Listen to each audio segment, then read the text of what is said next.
दोस्तों अॼु जी अपडेट में तव्हां सभिनी दोस्तनि खे ख़ुशि आमदीद। दोस्तों हिन ईद ते जेका असद कुरैशी जी हिकु टेली फिल्म अची रही आहे जंहिंमें हू हीरो जो रोल यानी हीरो जो कैरेक्टर करे रहियो आहे।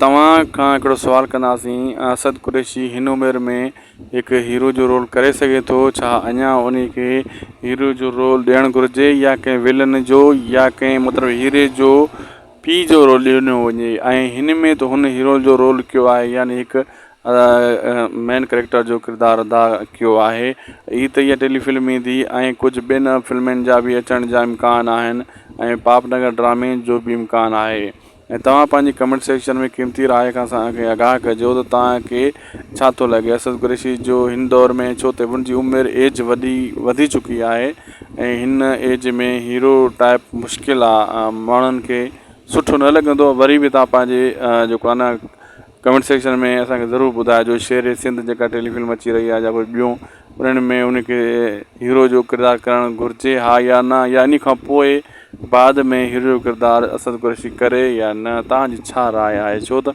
हुनजी एज वधी चुकी आहे, यानी उमिरि हुनजी वॾी थी चुकी आहे। घटि में घटि 50 साल खां त मथे आहे हुनजी एज।